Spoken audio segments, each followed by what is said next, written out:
So hello friends, आज हम एक बहुत ही एक्सक्लूसिव पॉडकास्ट शूट करने जा रहे हैं एक निमसेट टॉपर के साथ जिनकी की एआई रैंक है 15।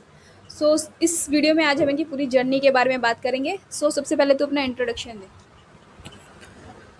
मेरा नाम अजीत मिश्रा है। मैं छपरा बिहार से हूँ। मैंने बीसीए किया है और बीसीए के साथ अपीयरिंग में ही मेरा ऑल इंडिया रैंक 15 आया है। निमसेट देने का डिसीजन कैसे लिया? तो पहले जैसे हम लोग का कॉलेज है वो बहुत मतलब वहाँ प्लेसमेंट वगैरह कुछ नहीं है। तो मतलब शुरू से ही पता चल गया था कि यहाँ से तो कुछ होने वाला नहीं है, एमसीए करना पड़ेगा। तो फिर एमसीए के लिए थोड़ा रिसर्च वगैरह किया। फिर भैया भी थे तो उन्होंने भी मतलब वो निमसेट की तैयारी की थी। तो फिर वही मैंने भी सोचा मैं भी निमसेट कर लेता हूँ क्योंकि यहाँ से कुछ होगा नहीं। फिर ये सोच के निमसेट की तैयारी स्टार्ट की। तो जैसा कि आपने बोला कि आपके कॉलेज में प्लेसमेंट नहीं था, तो आपने किस कॉलेज से ग्रेजुएशन की है? मैंने डॉक्टर हरी सिंह और यूनिवर्सिटी से की है, सागर में है, मध्य प्रदेश में। अच्छा, और ये तेरा ये अपीयरिंग था या ड्रॉप था? अपीयरिंग था। तो तेरे को प्रिपरेशन करते टाइम कभी ऐसा लगा कि जो अनसर्टेनिटी आती है कि होगा कि नहीं होगा, और होता सबका हुआ ही होगा, तो उसको तूने कैसे हैंडल किया या फिर उसको लेके क्या किया तूने? ऐसा तो बहुत बार होता था, जब भी मॉक देते थे कभी ख़राब हो गया तो लगता था होगा कि नहीं होगा। लेकिन फिर मतलब माइंडसेट एक सोचते थे कि अगर नहीं भी हुआ तो कोई बात नहीं है, कहीं ना कहीं दूसरी जगह एडमिशन ले लेंगे। तो ये सोच के फिर से स्टार्ट करते थे कि नहीं हो जाएगा। जैसे पिछले साल मैंने भी दिया था, तो मेरे साथ 2-3 लोग थे, जो तेरे साथ भी उसमें से कुछ लोगों ने दिया था, जिसका रह गया था। तो मेरे साथ भी यही था कि मैं वर्स्ट टू वर्स्ट केस मतलब सोच ले रहा था। मेरा भी यही था कि अगर नहीं हुआ तो क्या करूँगा? तो मैं इतना मेरे को कॉन्फिडेंस था खुद पे कि इतना प्रिपरेशन है कि खराब भी जाएगा तो एचसीयू मिल जाएगा, वर्स्ट टू वर्स्ट, और सीवीटी में खराब भी जाएगा तो जेएनयू तो मिल ही जाएगा। तो ऐसे तू तू वर्स्ट टू वर्स्ट क्या सोचा था कि तेरे को मिल जाएगा? मतलब वर्स्ट मेरा ये था कि मेरे को एनआईटी कंफर्म मिल जाएगा क्योंकि मेरा पिछले साल भी 889 रैंक आया था। तो इसलिए इतना कंफर्म था और मॉक में भी अच्छे नंबर आते थे, तो इतना कंफर्म था कि एनआईटी मिल जाएगा। मैं पढ़ रहा था वही रैंक के लिए कि मेरा रैंक तगड़ा आना चाहिए। कौन सा एनआईटी, लास्ट टू लास्ट कौन सा एनआईटी? लास्ट वही एनआईटी अगरतला या मेघालय तक भी था कि मिल ही जाएगा। इतना बहुत सोचा था मेरे को, तो मैं मान के चला था कि इसका पिछले साल का रैंक के हिसाब से कि 5-6 तो आराम से मिल जाएगा। जो मेरा कॉलेज है वो तो कंफर्म ही है, उसके ऊपर के लिए लड़ाई कर रहा है, मतलब उसके ऊपर के लिए प्रिपरेशन कर रहा है। अच्छा, ये बता कि जिसको भी अपीयरिंग के लिए जो भी होते हैं, हम लोग भी थे उस समय, कि थोड़ा सा अंडर कॉन्फिडेंस आता है कि एक साल में होगा कि नहीं, क्योंकि तेरे साल में वो भी बच्चे थे जो 1 साल का ड्रॉप थे, या 2 साल, और बहुत कम है लेकिन 3 साल ड्रॉप वाले भी बच्चे हैं। तो अपीयरिंग वाला खुद को कैसे ये मनाए कि मैं कर सकता हूँ? तो इसका तो मस्त एग्जाम्पल है कि जैसे आप लोग देख सकते हैं जेई मेन में बहुत लोग होता है, मतलब उसमें फिजिक्स पढ़ना होता है, केमिस्ट्री वगैरह, और वहाँ बच्चे 2 साल 1 साल में उसको कर लेते हैं कंप्लीट। तो वही मैंने सोचा कि हम लोग को बस मैथ पढ़ना है और वो बहुत ही कम है और आराम से हम लोग कर सकते हैं। तो फिर मैंने उसके चैप्टर वगैरह देखे कि इतने चैप्टर हैं, इसको इतने दिन दिए जाए फिर भी आराम से सिलेबस कंप्लीट हो जाएगा। तो फिर वो मैंने दिमाग में सोचा कि आराम से हो जाएगा। और बच्चे ड्रॉप जो लेते हैं उनका ये रहता है कि वो अच्छे से फिर कवर नहीं कर पाते होंगे या अच्छे से पढ़ते नहीं होंगे, ये होता होगा, या बाई चांस एग्ज़ाम ख़राब हो गया इसलिए लेना पड़ जाता होगा एक ड्रॉप, नहीं तो इसका सिलेबस कुछ ज़्यादा नहीं होता। वही है कि उनको तो और ज़्यादा कॉन्फिडेंस रहना चाहिए अपीयरिंग वाले को, क्योंकि हर साल जो टॉपर्स आते हैं, जो टॉप 10 में बच्चे आते हैं, मैक्सिमम बच्चे अपीयरिंग वाले ही होते हैं ना, इस बार भी। इस पे एक बात और कहना चाहूँगा, अपीयरिंग वाले के पास एक फ़ायदा होता है कि उनके पास टेंशन नहीं होता कि इस बार नहीं निकलेगा तो कोई दिक्कत नहीं, वो लोग एक साथ ड्रॉप ले सकते हैं। लेकिन ड्रॉप वालों को क्या होता है कि उनको प्रेशर एक होता है कि इस बार नहीं निकला तो मेरा ड्रॉप है, फिर मैं क्या करूँगा। तो इस चलते उन लोग का एग्ज़ाम ख़राब होने का भी चांस रहता है। लेकिन अपीयरिंग वाले एकदम टेंशन फ्री होकर एग्ज़ाम देते हैं कि कोई बात नहीं, एक साल और ड्रॉप ले सकते हैं हम लोग। अच्छा, अपीयरिंग से एक चीज़ याद है मेरे को, जो इस बार का AIR-1 है वो भी अपीयरिंग है। तो उसके बारे में तू क्या कहना चाहेगा कि वो मल्टीपल कोचिंग्स में मतलब ऐसे कर रहा है? कर सकते हैं, करना चाहिए या नहीं करना चाहिए? नहीं, ऐसा नहीं करना चाहिए। जनरली उसका अलग रीज़न हो सकता है कि क्या पता उसने वहाँ का भी रिसोर्स यूज़ किया हो, लेकिन कुछ भी हो सकता है, या क्या पता पैसे उसे मिले हों। लेकिन मेरा ये मानना है कि जहाँ से पढ़ रहे हो, जो टीचर आपको पूरा रिसोर्स प्रोवाइड कराया है, जो मतलब अच्छे से पूरा मेहनत किया है, उसके प्रति मतलब सिंसियर रहना चाहिए। कभी भी दूसरे इंस्टीट्यूट आपको पैसा दे या कुछ भी दे, वहाँ नहीं जाना चाहिए। ये रहता है। और तेरे को इसको लेके क्या लगता है कि एक कोचिंग का रिसोर्सेज सफिशिएंट है, मतलब कि टेस्ट सीरीज एक तो, और एक लेक्चर्स? जनरली बच्चे लेक्चर्स के लिए तो समझते हैं सफिशिएंट है, लेकिन टेस्ट सीरीज में मोस्टली बच्चे एक और टेस्ट सीरीज दूसरे बैच का, दूसरे इंस्टीट्यूट का ले लेते हैं। उसमें तो क्या लग रहा है? नहीं, कोई भी मतलब कोर्स ले ले, उसमें सफिशिएंट होता है टेस्ट सीरीज, इतना रहता है कि डेली बेसिस पे एक आता है, तो उतना लगाना काफ़ी रहता है। 2 घंटे का टेस्ट सीरीज दो, फिर उसको एनालाइज करो, तो इतना बंदे के पास टाइम किसी के पास नहीं रहता है कि वो दूसरा भी देख सके। तो इसीलिए एक कोचिंग का कोई भी रिसोर्स लो, वो काफ़ी रहता है। टेस्ट सीरीज हो या डीपीपी वगैरह हो या वीडियोज़ हो, वो काफ़ी रहता है। अच्छा, और एक ये बता कि जैसे हम लोग को प्रिपरेशन के दौरान मल्टीपल चीज़ें रहती हैं। एक लेक्चर होता है, करना होता है, क्वेश्चंस लगाने होते हैं, टेस्ट सीरीज देनी होती है और रिवीजन रहता है। मोस्टली ये मेनली यही 4 चीज़ें रहती हैं। इन चारों को अगर तेरे को रैंक करने को बोला जाए कि कौन सा चीज़ सबसे इम्पोर्टेंट है, उसको ज़्यादा टाइम देना चाहिए, तो चारों को किस ऑर्डर में रैंक करेगा तू? तो सबसे पहले तो जो मैंने भी किया था, रिवीजन पे मैं बहुत ज़्यादा फोकस करता था, तो रिवीजन को तो मैं 1 नंबर पे दूंगा। उसके बाद फिर आएगा लेक्चर, क्योंकि लेक्चर जरूरी है, लेक्चर नहीं करोगे तब तक फिर कुछ समझ में आने वाला नहीं है। फिर तीसरे नंबर पे आता है पहले तो टेस्ट सीरीज, क्वेश्चन तो बाद में, टेस्ट सीरीज टेस्ट पहले लगाओ। फिर चौथे पे मैं दूंगा क्वेश्चन लगाना वाला। तो मेरी रैंकिंग ये रहेगी: रिवीजन, लेक्चर, फिर टेस्ट, उसके बाद क्वेश्चंस। अच्छा, और जैसे क्वेश्चंस को लेके जहाँ तक मैंने एक्सपीरियंस किया था कि जो जेई का एग्ज़ाम था उसमें नंबर ऑफ़ क्वेश्चन बहुत ज़्यादा प्रैक्टिस की ज़रूरत है। इसमें मेरे को लगता है उतना तो नहीं, उससे कम है, लेकिन फिर भी तेरे को क्या लगता है कि पर चैप्टर डीपीपी और आरडी शर्मा या सारे कोई भी बुक्स लगा के पर चैप्टर कितने क्वेश्चन अगर मैंने प्रैक्टिस कर लिए ऑन एन एवरेज तो सफिशिएंट होंगे? पर चैप्टर 100 क्वेश्चन तक काफ़ी सफिशिएंट है। उतना नहीं भी हो तो 50 क्वेश्चन भी कर ले पर चैप्टर, तो वो काफ़ी हो जाएगा। रियली मैं अपना बताऊं तो मैंने बुक से तो क्वेश्चन बहुत कम ही लगाया है। जो मतलब सर के कॉपी के क्वेश्चन थे वही लगाया, 1 या 2 बार लगा लिए मैक्सिमम। मतलब कुछ कुछ चैप्टर के आर डी शर्मा बुक से लगाए, जैसे 5 से 6 चैप्टर। बाकी मैंने वही क्वेश्चन लगाया सर के कॉपी वाली। तो मतलब मेरे हिसाब से वही 50 से 60 क्वेश्चन काफ़ी है एक चैप्टर के लिए। मैं भी अगर किसी को बताता हूँ, कोई नहीं मानता है मेरे क्लास में भी, कि मैंने क्वेश्चंस बिल्कुल नेग्लिजिबल लगाए हैं अलग से। ना ही मैंने डीपीपी लगाया, ना ही आरडी शर्मा, ना ही कोई बुक नहीं लगाया। आरडी शर्मा स्टार्ट किया था 1-2 चैप्टर बस, वही बहुत बिगिनिंग वाले। उसके बाद नहीं, पूरा मैंने लगाया तो सर के लेक्चर्स और सर की टेस्ट सीरीज से जो क्वेश्चन प्रैक्टिस हुआ है। और अच्छा, तो अगर टाइम को दे के बोला जाए कि कितने मंथ्स निमसेट के लिए सफिशिएंट हैं, अगर कोई किसी टाइम पे ये फील करता है कि अभी से मैं कर सकता हूँ कि नहीं, तो कितना टाइम अगर उसके पास बचा हो तो वो श्योर हो सकता है कि अभी से मैं कर सकता हूँ? मतलब मिनिमम तो ये रहता है कि पहले से मैथ पढ़े हो या नहीं पढ़े हो। अगर जैसे पहले से मैथ बहुत लोगों का कंप्लीट होता है, ऐसे 11th-12th अच्छे से पढ़े हैं, तो उनको कम टाइम भी लग सकता है, हो सके 5-6 महीने में ख़त्म कर दें। लेकिन मैं उनके लिए बताना चाहूँगा जिसने मतलब शुरू से थोड़ा बहुत मैथ पढ़ा है, उसको पूरा पढ़ना है सिलेबस, तो मिनिमम मतलब 7 से 8 मंथ लग ही जाएंगे। क्योंकि जो बोलते हैं 2-3 मंथ में हो जाएगा, वो फिर नहीं होता है, वो बस ऐसे फेंकने के लिए होता है। 7 से 8 मंथ मिनिमम लग ही जाएंगे। अच्छा, मेरा एक लास्ट क्वेश्चन, उसके बाद मैं दीदी को दे रहा हूँ माइक, कि पर डे का कितना अगर स्टडी कंसिस्टेंटली करें तो निमसेट हो जाएगा, क्रैक हो जाएगा? ऐसा कुछ ये हार्ड एग्ज़ाम उतना है नहीं, तो 5 से 6 घंटे लगभग मतलब कंसिस्टेंटली करें तो काफ़ी है। जैसे हम लोग का क्या था कि हम लोग कंसिस्टेंट नहीं थे एकदम, तो किसी दिन 8-9 घंटे पढ़ लिए, किसी दिन 2-3 घंटे भी पढ़े, तो ऐसे हो जाता था। लेकिन कंसिस्टेंट अगर पढ़ रहे हो तो 5 से 6 घंटे काफ़ी है। 5 से 6 घंटा, 7 से 8 महीना सफिशिएंट है। ठीक है, अब पूछ दो। तो हम जानना चाहेंगे कि ड्यूरिंग द प्रिपरेशन सबसे डिफ़िकल्ट फ़ेज़ कौन-सा था? डिफ़िकल्ट फ़ेज़ तो मतलब बहुत बार आता, तो मैंने पहले भी बताया कि जैसे मैं मॉक देता था तो कभी हार्ड मॉक आ गया, तो मेरे मतलब मार्क्स बहुत ही कम हो जाते थे। फिर मतलब एकदम से मैं सोचता था करूँ या छोड़ दूँ, लगता था मतलब होगा कि नहीं होगा, मतलब एकदम से दिमाग डाइवर्ट हो जाता था। तो फिर मैं थोड़ा मतलब शांत होता था, फिर अगला जब मॉक देता था अगले दिन तो थोड़ा अच्छे नंबर आता था, फिर मोटिवेशन आता था। तो ऐसे मतलब हमेशा डिफ़िकल्टीज़ आती रहती थी, तो वो होते ही रहेगा, कोई दिक्कत नहीं है, बस अपने आप को मोटिवेट रखो। सबसे इम्पोर्टेंट क्वेश्चन, फैमिली सपोर्ट कितना था? फैमिली सपोर्ट तो पूरा था। वो लोग बोलते थे बस पढ़ो अच्छे से, पैसे वैसे इस सब की कोई टेंशन नहीं है अभी, तुमको जितना पढ़ना है पढ़ो, एग्ज़ाम वगैरह अच्छे से क्रैक करो। फैमिली मतलब पूरा सपोर्ट था, कोई उसमें प्रॉब्लम नहीं थी। एक सेकंड, फैमिली खुद ही पूछ रही है कि फैमिली सपोर्ट क्या था, क्या ही बोलेगा? अरे पेरेंट्स का, फ्रेंड्स वगैरह का।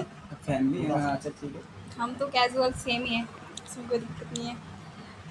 बाकी बहुत से बच्चों का क्वेश्चन रहता है कि दिन में पढ़ना चाहिए रात में, सबसे बड़ा मतलब कन्फ्यूज़न उनका यही रहता है। तो इसके लिए क्या बोलना चाहोगे?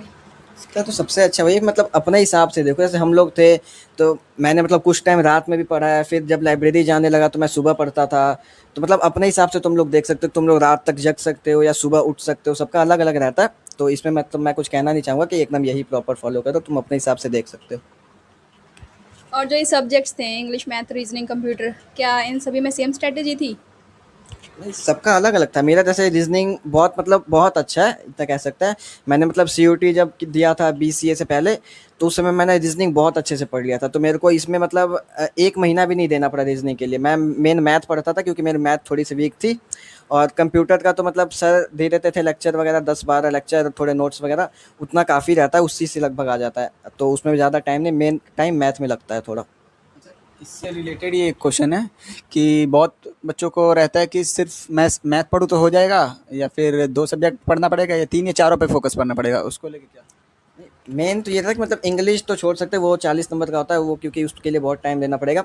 मेन रहता है कि जैसे तुम लोग की क्या अच्छी है, कुछ लोग का मैथ थोड़ा वीक होता है तो उसको रीजनिंग भी पढ़ना चाहिए, क्योंकि थोड़े थोड़े मार्क्स मिला के बहुत अच्छा रैंक बन सकता है। और जिसका मैथ अच्छा है फिर वो सही है, वो पूरा मैथ पे फोकस करे, क्योंकि मैथ 600 नंबर का होता है। तो मेरे पे ये था कि मतलब मेरा उतना अच्छा मैथ नहीं था, तो मैंने इसलिए रीजनिंग पे भी पूरा फोकस किया था। तो मेरा दोनों मिला के बहुत अच्छा रैंक बन गया। मेरा चल रहा था क्वेश्चन ना, पूछा भी पूछने अपने। हैं। और लास्ट डे स्ट्रैटेजी क्या रखनी चाहिए?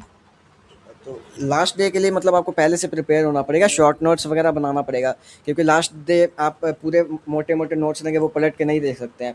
तो इसीलिए पहले से शॉर्ट नोट्स बना लो, कि ताकि मतलब लास्ट डे पूरा फॉर्मूला वगैरह रिवाइज हो जाए, एक बार पूरा चैप्टर पलट पलट कर देख लें। बस यही रहता है, और थोड़ा रेस्ट करो, लास्ट दिन उतना पढ़ना नहीं चाहिए, मैंने खुद रेस्ट किया था। ऐसे ये इसने मेरा क्वेश्चन उठा लिया, ये मेरे क्वेश्चन में था। लेकिन इससे पहले कुछ और क्वेश्चंस हैं कि बुक्स रिसोर्सेज के बारे में क्या बताना चाहेगा तू, कि कितनी कौन कौन सी बुक्स लगानी चाहिए और कितने रिसोर्सेज सफिशिएंट हैं? मेरा तो ये कि मतलब लेक्चर और रिवीजन के बाद एक बुक कोई भी पकड़ लो, एक बुक पकड़ लो या डीपीपी पकड़ लो, कोई भी मतलब एक जगह रहो और उसी को 1 या 2 बार लगाओ। ऐसा नहीं है कि मतलब कोई चैप्टर यहाँ से लगा रहे हैं, कोई चैप्टर वहाँ से लगा रहे हैं। तो ऐसे-ऐसे बच्चे मतलब होता है, तो वो कन्फ्यूज़न के कारण नहीं लगा पाते हैं। तो इसीलिए कोई भी एक बुक फ़ॉलो करो, और उसे हो सके अगर एक बार कंप्लीट हो जाए तो दूसरी बार उसी बुक को लगाओ, इधर-उधर भटको मत। एक और क्या क्वेश्चन था, कुछ क्वेश्चन से रिलेटेड था मेरा। चल ठीक है, याद आएगा पूछ लूँगा। एक चीज़ और थोड़ा सा बहुत समराइज़ करके चारों सब्जेक्ट के लिए अलग-अलग अगर कुछ स्ट्रैटेजी है तो वो बता दे। तो सबसे बढ़िया तो वो है कि मैथ के लिए तो सबसे बढ़िया लेक्चर देखो, फिर उसको रिवाइज करो और क्वेश्चन सॉल्व करो, सबसे बढ़िया यही है। रीजनिंग के लिए क्या रहता है कि रीजनिंग में मतलब बहुत छोटे छोटे चैप वो होते हैं, उसमें कुछ कॉन्सेप्ट नहीं होता है, वो उसमें जितने क्वेश्चन सॉल्व करोगे उतना सही रहेगा, उतना आपका मतलब दिमाग काम करेगा कि इस क्वेश्चन में क्या लगेगा। और उसके मतलब बहुत जगह टेस्ट वगैरह अवेलेबल होता है, उसके टेस्ट देते रहो तो रीजनिंग हो जाता है। और कंप्यूटर का क्या है कि जिस कोचिंग में आप पढ़ोगे वो रिसोर्स प्रोवाइड कर देगा, कुछ ज़्यादा नहीं होता है इसका सिलेबस, तो उतना कर लो काफ़ी रहता है। और इंग्लिश का तो मैंने बोला ही, छोड़ दो, उससे कोई मतलब नहीं, अगर जिसकी अच्छी है तो वो कर लेगा, और नहीं अच्छी है तो वो छोड़ दो, क्योंकि वो 40 मार्क्स का होता है। अच्छा, जो अभी क्वेश्चन भूला था याद आ गया मेरे को, ये कि मान लें किसी चैप्टर का मैंने 50 आर डी शर्मा क्वेश्चन लगा लिए, फिर कुछ दिन बाद मेरे को और क्वेश्चन प्रैक्टिस करने हैं, तो मेरे को वही क्वेश्चन रिपीट करने चाहिए या फिर नए और क्वेश्चन लगाने चाहिए? नहीं, अगर 30-40 लगाए हो तो फिर नए देख सकते हैं, और लेकिन ऐसा नहीं कि मतलब दूसरे दूसरे बुक का, एक बुक खत्म हो गया फिर दूसरे का लगा रहे हैं, मतलब उसको रिपीट भी कर सकते हैं। जैसे ऐसे 1 से 40 तक क्वेश्चन लगा रहे हैं, उसमें बीच बीच में कुछ क्वेश्चन नहीं हुए, तो दोबारा जब लगाओ तो उसको देख लो कि वो क्यों नहीं हुए, फिर अगली बार उसको लगाना है, ऐसे कर सकते हैं और रिपीट कर सकते हैं। क्योंकि इसमें मतलब मेन रहता है कि टाइम मैनेज करना, कुछ ज़्यादा हार्ड क्वेश्चन नहीं देता है, 70 मिनट में आपको 50 क्वेश्चन करने रहते हैं। तो जितना मतलब स्पीड रहेगा उतना सही रहता है, और एक्यूरेसी मेंटेन करो, सबसे बढ़िया। अच्छा, एक मेरा लास्ट क्वेश्चन अब है कि शुरू की स्ट्रेटजी और लास्ट की स्ट्रेटजी में कुछ अंतर होता है, या एग्ज़ाम डे तक सेम स्ट्रेटजी फॉलो होता है? नहीं, स्ट्रैटेजी क्या रहता है वो तो चेंज होते रहता है वक्त के हिसाब से। जैसे शुरू में लगेगा कि हाँ ऐसे करेंगे ऐसे करेंगे, फिर कुछ दिन बीत जाएगा तो वो नहीं हो पाएगा, फिर लोग नया स्ट्रैटेजी बनाते हैं। तो ये सबका रहता है, तो इसमें कोई दिक्कत नहीं है, नया नया स्ट्रैटेजी बनाओ, मतलब जैसे टाइम कम होता जाए तो उस हिसाब से अपना स्ट्रैटेजी बनाओ, लेकिन उसे फॉलो करो, सबसे बड़ी बात ये है। मतलब मेरा कहने का ये मतलब था कि लास्ट टाइम में अगर कुछ अलग करना होता है तो लास्ट टाइम में क्या अलग करना होता है? शुरू से तो लेक्चर देखने होते हैं, टेस्ट देखने होते हैं, क्वेश्चन करना होता है, लास्ट में क्या कुछ अलग करना होता है? लास्ट में ये रहता है कि जैसे बहुत बच्चे नया चैप्टर पढ़ने लग जाते हैं, तो नया चैप्टर अवॉइड करो। जैसे लास्ट मंथ है तो नया चैप्टर तो पढ़ो ही मत, सबसे ज़्यादा फोकस करो रिवीजन पे। जैसे शुरुआत में क्या होता है कि बच्चे मतलब लेक्चर पे फोकस करते हैं, तो वो सही है, लेक्चर करो शुरुआत में, लेकिन लास्ट मंथ जो आता है उसमें लेक्चर मत करो, जितना हुआ है उसका रिवाइज करो। जैसे मेरा भी था, मैंने इंटीग्रेशन का पूरा पार्ट ही छोड़ दिया था बहुत, लेकिन जितना पढ़ा था वो रिवाइज अच्छे से किया था, तो इसलिए मेरी अच्छी रैंक बन गई। तो ये कहना चाहूँगा, रिवीजन पे पूरा फोकस करो। मतलब तेरा पूरा इंटीग्रेशन छोड़ने के बाद भी AIR 15 आ गया और शायद और इम्प्रूव करके और भी अच्छा इतने से भी आ सकता था। यानी कि 1-2 चैप्टर अगर छोड़ना भी चाहो छोड़ सकते हो, जो किए हो उसको बहुत अच्छे से करना होगा, है ना? बस यही। ठीक है। तो जनरली प्रिपरेशन के टाइम कुछ स्टूडेंट्स कुछ टीनी मिस्टेक्स कर देते हैं जो उन्हें नहीं करने चाहिए। क्या तूने भी कुछ ऐसी मिस्टेक्स की? तो बता दे। मैंने तो बहुत मिस्टेक किया है, जैसे मैं पहले जब जैसे तैयारी स्टार्ट किया था तो लगता था बहुत टाइम है, ऐसे करते करते मतलब बहुत महीने मैंने बर्बाद कर दिया। कभी एक लेक्चर करता था, कभी 2 लेक्चर किया दिन में, और पूरा टाइम बर्बाद करते रहता था। तो फिर ऐसे धीरे धीरे पता लगा मेरे को बाद में कि नहीं, बहुत टाइम बर्बाद हो गया। फिर मैंने अच्छे से पढ़ना स्टार्ट किया। तो ये सबसे बड़ी मिस्टेक होती है लोगों की, कि लगेगा शुरुआत में कि अभी तो 1 साल है, अभी 10 महीने हैं, तो ये मत करें। इसको ध्यान में रखें कि सिलेबस भी बहुत होता है, तो स्टार्टिंग से ही अच्छे से पढ़ना स्टार्ट करें। एक मेरा और एक क्वेश्चन याद आ गया। अगर मान ले तेरे साथ जितने भी लोग तेरे साथ मतलब इस साल जितने भी लोगों ने दिया होगा, उनका किसी रीज़न से ख़राब हो गया, वो ड्रॉप लेने जा रहे हैं, तो उनको अगले साल के लिए क्या बोलना चाहेगा? ड्रॉप ईयर में ऐसे तो तेरा ड्रॉप नहीं है, लेकिन तो क्या एडवाइस देना चाहेगा? तो वही एडवाइस है कि मतलब जो ड्रॉप ले रहा है उसका तो पहले तो लगभग सिलेबस खत्म हो गया होगा, तो उसके पास ये एक बेनिफिट होता है, वो जितने ज़्यादा क्वेश्चन हो सके वो अभी तो लगाए, और रिवीजन पे सबसे ज़्यादा फोकस करे, क्योंकि उसको नए चैप्टर पढ़ने नहीं या नया चैप्टर जो नहीं हुआ वो कर ले, वो तो 1-2-3 महीने लगेंगे। तो ये रहता है, रिवीजन करो, क्वेश्चन जितने ज़्यादा हो सके वो लगाओ, और टेस्ट एक भी मत छोड़ो क्योंकि ड्रॉप करो। मैंने इसलिए क्वेश्चन बोला कि कुछ मेरे साथ वाले और कुछ तेरे साथ वाले भी इस बार ड्रॉप ले रहे हैं, तो वो ज़रूर देखेंगे तो उनके काम आ जाएगा। चले कुछ तैयारी के दौरान कभी भी डीमोटिवेट हुआ अगर तू, तो खुद को मोटिवेट करने के लिए क्या किया? मेन मैं वैसे कभी-कभी ऐसे वीडियोज़ वगैरह यूट्यूब पे देख लेता था। जैसे कभी डिमोटिवेट हो गया तो किसी का यूट्यूब वीडियो खोल के देख लिया, मतलब कि कैसे लोगों ने अपने आप को मतलब कवर किया, कैसे मार्क्स आया। तो जैसे कभी ईयर 1, ईयर 2 इन सब का वीडियो देख लेता था तो थोड़ा मोटिवेशन आ जाता था, नहीं करना है मेरे को, हो जाएगा। या उनकी बैकग्राउंड वगैरह देख लेता था कि वो लोग भी मतलब उतना, जैसे मैथ वीक जिसका हुआ वो भी अच्छा रैंक लेके आ गया। तो ये सब वीडियो देख लेता था तो थोड़ा मोटिवेशन आ जाता था।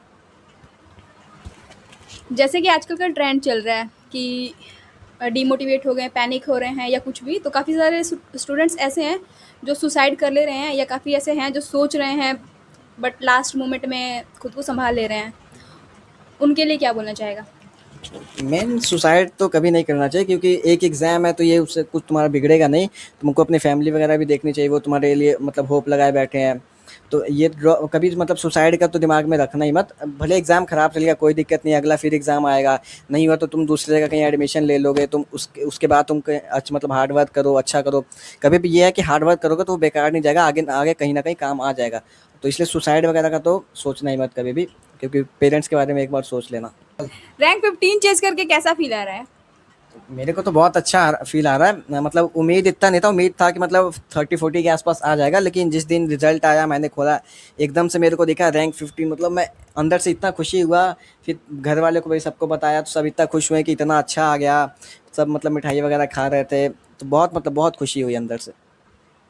अच्छा, कुछ पूछ। पूछना पकड़ा दिया तो पूछ ले रहा। तेरे को लगा था कभी AIR 15 या अंडर 50 आ जाएगा? मतलब लगा था जब पिछली बार मतलब मेरा रैंक 889 आया था, तब उस समय बहुत मोटिवेशन था कि नहीं, इस बार एयर मतलब टॉप 10 के अंदर आ ही जाना है कैसे भी, क्योंकि अब मैं, मेरे पास 1 साल है, मैं कर लूँगा। तो फिर लेकिन जैसे जैसे टाइम बीतता गया तो फिर लगा कि नहीं, क्या पता होगा कि नहीं, ऐसा ऐसा फील आता था। लेकिन मतलब ऐसा था कि अंडर अंडर 100 तो आ ही जाएगा। फिर पूछ लूंगा। मेरे टिन्नी क्वेश्चन, वो सिली क्वेश्चंस रह गए हैं। जब थक जाता था हाँ, थक जाता था तो टी रेफर करता था या कॉफ़ी? मेरा मतलब पसंद था चाय, मतलब हॉस्टल में भी मेरे को सब जानते हैं, मैं चाय बहुत पीता हूँ। तो जब भी थकावट वगैरह होता था या मतलब लगता था कि पढ़ने का मन नहीं है, मैं चाय पीने चल जाता था। टपरी वाली? नहीं, हम लोग के हॉस्टल में एक कैंटीन था, अगर मैं लाइब्रेरी जाता था तो फिर टपरी पे चल जाता था, या तो फिर अगर रूम पे है तो खुद से भी बना लेते थे। लास्ट एक या दो चीज़ रह गया जो स्टूडेंट्स के लिए बहुत काम का होगा, कि अगर एक कोई लाइन बोलना होगा तेरे को स्टूडेंट्स के लिए जो निमसर की तैयारी कर रहे हैं, जो उनको याद रखना चाहिए, तो वो क्या लाइन बोलेगा तू?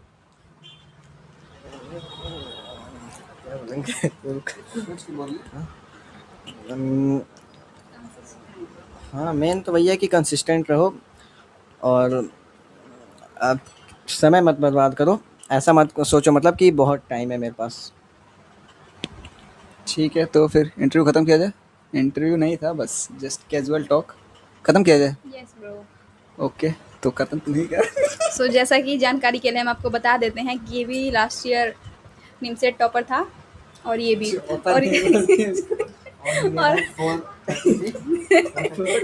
और ये दोनों जो हैं हमारे घर में रैंक क्रैक करने वाले फर्स्ट 2 पर्सन्स बने हैं।